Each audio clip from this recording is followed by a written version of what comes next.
Friends, कैसे हैं आप लोग। कुछ लोगों से आप मिले होंगे जो काफी रिजिड होते हैं, काफी रूल्स रेगुलेशंस पे चलने वाले, लेकिन बड़े ही समभाव वाले होते हैं। सबके साथ कहते ना, जिंदगी में खुशी है या गम है, लेकिन वो एक से रहते हैं। उनके फेस के एक्सप्रेशंस चेंज नहीं होते। ना तो वो खुशियों में बहुत ज्यादा खुश होंगे, ना दुख में बहुत ज्यादा दुखी होंगे। तो आज हम ऐसे ही लोगों के बारे में बात करेंगे जो समभाव वाले होते हैं। वो होते हैं कैप्रिकॉर्न लग्न के लोग।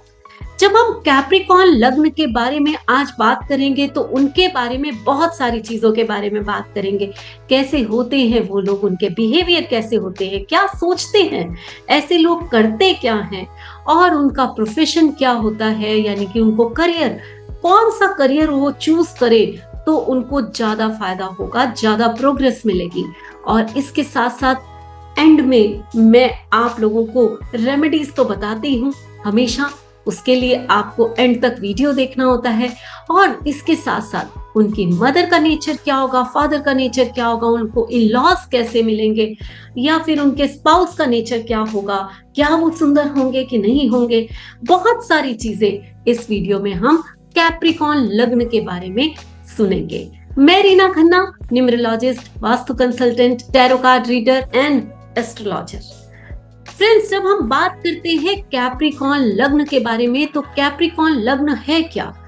कैप्रिकॉर्न लग्न मींस अगर आपकी कुंडली में फर्स्ट हाउस में पहले नंबर के घर में अगर नंबर 10 लिखा हुआ है तो आप कैप्रिकॉर्न लग्न के हैं। तो यहाँ मैं लग्न की बात कर रही हूँ, राशि की बात नहीं कर रही।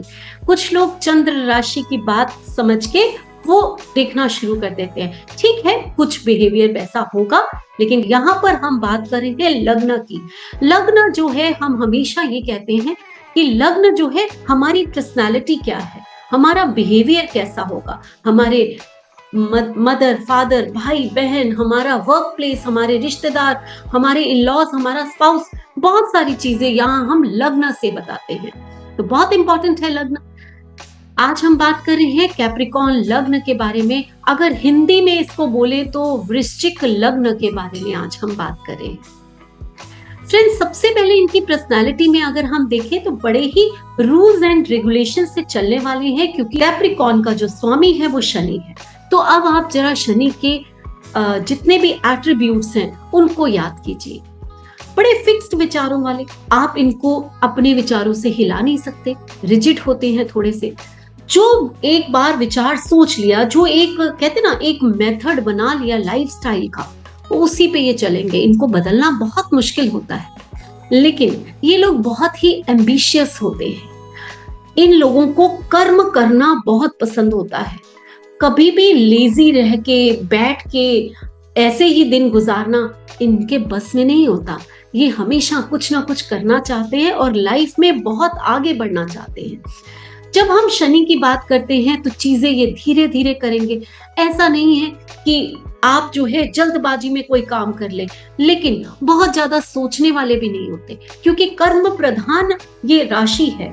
क्योंकि अगर हम कैप्रिकॉर्न की बात करें, नंबर 10 की बात करें, तो काल पुरुष की कुंडली में ये नंबर 10 जो है हमारा करियर, हमारे कर्म का खाना होता है, हमारे कर्म का हाउस होता है। आप लोग जो हैं वो काफी हंसमुख भी होंगे, लेकिन अपने मन की बात बहुत ज्यादा किसी के आगे शो नहीं करेंगे, सबके साथ मिलजुल के रहने वाले। आप कभी भी ऐसा नहीं करेंगे कि आप क्या चाहते हैं या आपको कितनी अंदर खुशी है या कितने अंदर दुख है, वो आपके फेस से पता चल जाए। आपके फेस से कोई आपको जज नहीं कर सकता।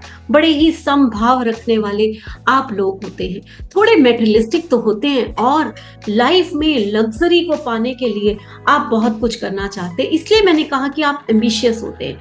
लाइफ में आपको सब कुछ चाहिए। ऐसा नहीं है कि लाइफ जो है सिंपल ढंग से आप जी सके, नहीं, आपको लाइफ में हर चीज और बहुत अच्छे ढंग से चीजें चाहिए। वो चीजें पाने के लिए आप मेहनत बहुत करते हैं। मेहनती आपकी राशि ऐसी है कि आप एक मेहनती, हार्ड वर्किंग लोग होते हैं। मेहनत करने से, हार्ड वर्क करने से आप कभी नहीं घबराते। आप जो है वो एक पहचान अपनी बनाकर तभी दम लेते हैं। तो बहुत ही अच्छी खूबियां भी हैं आप में। अब बात करें कि आपके, अगर हम फैमिली के बारे में कुछ बोलें, तो आपके जो पूर्वज होंगे वो कहीं ना कहीं बहुत ही वेल्थ वाले, यानी कि बहुत ही पैसे वाले लोग होंगे। हो सकता है कि कोई आपके फादर या फिर आपके दादा बहुत बड़े बिजनेसमैन भी रहे हों, जमींदार हो सकते हैं पुराने कोई। अगर पूर्वजों की बात करो तो बहुत पुरखों से जो पैसा मिलना आपको, ये तय होता है। आपकी फैमिली इस टाइप की होती है। आप जो है सोच समझ के बात करने वाले हैं, आप ऐसे ही कुछ भी किसी को नहीं कहते हैं, ऐसी आपकी स्पीच होती है। उसके बाद हम बात करते हैं कि अगर आपके सिबलिंग्स कैसे होंगे, तो बड़े नॉलेजेबल सिबलिंग्स होते हैं आपके। आपके जो दोस्त होते हैं वो भी काफी नॉलेजेबल होते हैं, लेकिन आपको अगर उनके साथ मैच करेगा, अगर आपको लगेगा कि ये मेरे कैलिबर का है, ये मुझे मैच करता है, तो ही आप दोस्ती करेंगे। आप ऐसे ही किसी को दोस्त नहीं बना लेते। सिबलिंग्स के साथ आपकी ठीक ठाक चलती है। हम छोटे भाई बहनों की जहां बात करते हैं आपकी, तो ऐसा नहीं है कि आपके रिश्ते बहुत खूबसूरत हो, लेकिन ठीक ठाक निभा लेते हैं। अब हम बात करते हैं आपके मदर की। आपकी जो मदर है ना, वो तो इस टाइप की है कि आप थोड़े स्लो, लेकिन आपकी मदर बहुत फास्ट। वो हर काम बहुत जोश में और बहुत जल्दी करना पसंद करती है। हो सकता है आपकी मदर जो है वर्किंग हो, कोई बिजनेस वुमेन हो, तो आपको बचपन में थोड़ा अकेलापन मिला हो। आपकी मदर जो है जल्दी जल्दी काम करने में विश्वास रखती है, बिजी रहने में विश्वास रखती है, थोड़ी अग्रेसिव भी हो सकती है। तो ऐसा आपका बचपन हो सकता है कि मदर थोड़ी सी डोमिनेटिंग हो और आप थोड़ा अलोन फील किया हो आपने। उसके बाद अगर हम बात करें आपके बच्चों की, आपके बच्चे जो है एक खूबसूरत और आर्टिस्टिक टाइप के बच्चे, जिन्हें हो सकता है सिंगिंग का, डांसिंग का, फाइन आर्ट्स का बहुत शौक हो सकता है ये सारे शौक आप भी रखते हैं, क्योंकि यहाँ आपकी इंटेलिजेंस जो है, हो सकता है आप पेंटिंग के थ्रू, आप स्क्रिप्ट राइटिंग के थ्रू शो करते हैं। ऐसे आप भी हो सकते हैं और आपके बच्चे भी हो सकते हैं। आपका वर्क प्लेस कैसा होगा? वर्क प्लेस की हम बात करें तो आप यंग पीपल को अपने आसपास रखना पसंद करते हैं। आपको ऐसा लगता है यंग एनर्जी अगर मेरे साथ होगी तो मैं बहुत ज्यादा आगे काम करने में मुझे बहुत अच्छा लगेगा। अगर हम आपकी स्पाउस की बात करें, स्पाउस आपकी कैसी होगी, तो स्पाउस जो है ब्यूटीफुल वाइफ होगी आपकी। लेकिन वाइफ या हस्बैंड, स्पाउस कोई भी आपके हो सकते हैं। ब्यूटीफुल होने के साथ साथ हो सकता है वो बहुत इमोशनल हो, जल्दी हर्ट हो जाते हो और उनके मूड स्विंग्स काफी रहते होंगे। लेकिन वो बहुत ही केयरिंग होंगे, बहुत ही इंट्यूटिव होंगे, आपका ध्यान रखने वाले होंगे। ये भी कह सकते हैं कि आपके विचार और उनके विचारों में थोड़ा अंतर हो सकता है। अब हम आपके इन-लॉज की बात करें तो आपके बड़े कहते ना इन्फ्लुएंसेस जो होते हैं, वो इन-लॉज आपको मिलेंगे। आपके इन-लॉज जो हैं वो हो सकता है किसी पॉलिटिक बैकग्राउंड से भी हो सकते हैं और उनका दबदबा आपके ऊपर रहेगा, लेकिन आपको तो झुकना पसंद नहीं है। तो हो सकता है कि आपके इन-लॉज के साथ आपकी बहुत अच्छी एक अंडरस्टैंडिंग ना बने। हम आपके फादर की बात करते हैं तो आपके जो फादर हैं वो भी कहते हैं यंग बाय हार्ट।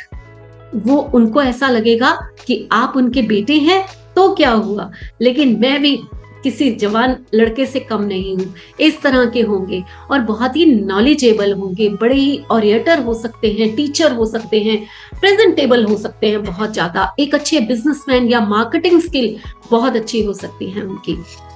धर्म कर्म के बारे में आपकी बात करें तो आप ऐसे रिजिड नहीं होते, बड़ा सोच समझ के एक पूरा एनालाइज करके तब आप किसी रिलीजन को फॉलो करते हैं। उसके बाद आपकी वर्क प्लेस की हम बात करते हैं तो मैंने पहले भी कहा आपको कि आप फाइन आर्ट्स या फिर आप आर्टिस्टिक फील्ड में जा सकते हैं, लेकिन इस फील्ड के साथ साथ हो सकता है आप गवर्नमेंट जॉब करें, अपनी स्किल्स जो हैं, हो सकता है आप जैसे एक पायलट बनना पसंद करें, या फिर अर्थ से जुड़ी हुई चीजें जैसे मेटल से जुड़ी हुई चीजें का बिजनेस करना, या जो खोद के निकालते हैं कुछ इस टाइप का बिजनेस करना, या फिर हो सकता है कि आप जो है लॉ जिसे मैं कहूं कि लॉ आपके लिए जज हो सकते हैं, एक अच्छे लॉयर हो सकते हैं, और ये प्रोफेशन आपके लिए सबसे ज्यादा फ्रूटफुल होगा। और बिजनेसमैन तो आप बहुत अच्छे हो सकते हैं। और यहाँ मैं आपको सलाह भी दूंगी कि अगर आप जॉब में हैं तो आप बिजनेस की तरफ देखिए, बिजनेस आपके लिए बहुत फ्रूटफुल होता है। गेन्स की जब हम बात करते हैं तो यहाँ पर गेन्स जो हैं वो आपको अगर मैं कहूं कि आपकी जो इनकम है वो एक से अलग भी हो सकती है, और उसको आप बड़ा सीक्रेटिव रखते हैं, बताते नहीं हैं, लोगों के सामने शो करेंगे कि मैं एक यहाँ जॉब कर रहा हूं, लेकिन उसके पीठ के पीछे आप एक बिजनेस, आपका एक कुछ ना कुछ अलग इनकम का सोर्स होगा जिसे आप लोगों से शेयर नहीं करेंगे। समथिंग सीक्रेटिव इनकम आपकी जरूर होगी। उसके बाद हम बात करते हैं, जो यात्राएं हैं वो लंबी हो सकती हैं, वो बहुत दूर तक आप यात्राएं कर सकते हैं, और ऐसी जर्नी जो आपकी धर्म से जुड़ी हुई हो या रिलीजन से जुड़ी हुई हो, ऐसी जर्नीज भी आप बहुत ज्यादा कर सकते हैं। तो ये सब थी आपके बारे में बहुत सारी बातें, आपकी फैमिली के बारे में बहुत सारी बातें। इसके बाद अब मैं सीधा आऊंगी रेमेडीज पे। जब हम रेमेडीज की बात करते हैं तो सबसे पहले मैं कहती हूँ कि कलर रेमेडी करनी चाहिए। कौन से कलर्स हैं जो आपके लिए बहुत फ्रूटफुल होंगे और आपको पहनने चाहिए? तो जितने लाइट शेड आप यूज करोगे, ऑफ वाइट यूज करिए, व्हाइट यूज करिए, या फिर आप पर्पल शेड यूज करिए, तो ये आपके लिए बहुत अच्छे होते हैं, और इसमें आप जो है बड़ा कंफर्टेबल महसूस करेंगे। और कहते हैं ना, कलर से ही हम लक को इनहेंस कर लेते हैं। एक बार करके देखिए, आपको पता चलेगा कि मैं क्या कह रही हूँ। फिर उसके बाद जो है रेमेडी, अगर हम बात करते हैं कैप्रिकॉर्न के लिए आपको क्या रेमेडी करनी चाहिए, हम कैप्रिकॉर्न के लिए कहते हैं कि आपको एक एमेथिस्ट पहन लेना चाहिए। लेकिन एमेथिस्ट जो है कभी भी अपने आप नहीं पहनिए, किसी से पूछ के, यानी कि किसी न्यूमरोलॉजिस्ट से, किसी एस्ट्रोलॉजर से पूछ के आपने ये रत्न पहनने होते हैं। तो फिर आप एक टर्क्वाइज पहन लीजिए, टर्क्वाइज पहन सकते हैं। उसके अलावा अगर आप पीपल के पेड़ पर एक दिया सैटरडे वाले दिन जला कर आते हैं, आपके लिए बहुत ही फ्रूटफुल होता है। और उसके अलावा आप शनि के दान कीजिए, वो भी, यानी कि जैसे लंगर चला देते हैं सैटरडे वाले दिन, कुछ खिला के आते हैं गरीबों को या काली चीजों का दान करते हैं, ऐसी चीजें भी आपको बहुत ज्यादा यूजफुल होंगी आपकी लाइफ में, और ज्यादा प्रोग्रेस लाने के लिए, आपकी लाइफ के हर्डल्स को या जो भी छोटी मोटी आपके ऑब्स्टिकल्स हैं उनको हटाने के लिए। तो ये था आपके लिए बहुत कुछ आज जो मैं लेकर आई कैप्रिकॉर्न लगन के लिए, वृश्चिक लगन के लिए। अगर मेरा ये वीडियो आपको पसंद आया हो तो इसे लाइक करें, शेयर करें और सब्सक्राइब करें। इसके साथ साथ कोई भी क्लासेस न्यूमरोलॉजी की, एस्ट्रोलॉजी की, वास्तु की या फिर टैरो कार्ड की, ये कार्मिक वर्ड इंस्टीट्यूट है मेरा, उसमें बहुत सारे कोर्सेज कराए जाते हैं, जिसमें आप अगर करना चाहते हैं तो आप नीचे दिए गए फोन नंबर्स पे मुझे कांटेक्ट कर सकते हैं। अब मुझे विदा दीजिए, अगली बार मैं एक्वेरियस के बारे में बहुत कुछ बताऊंगी। तो एक्वेरियन, आप लोग रेडी हो जाइए, अगले हफ्ते आपके बारे में बहुत कुछ बताने आ रही हूँ। तब तक के लिए मुझे आज्ञा दीजिए, नमस्कार।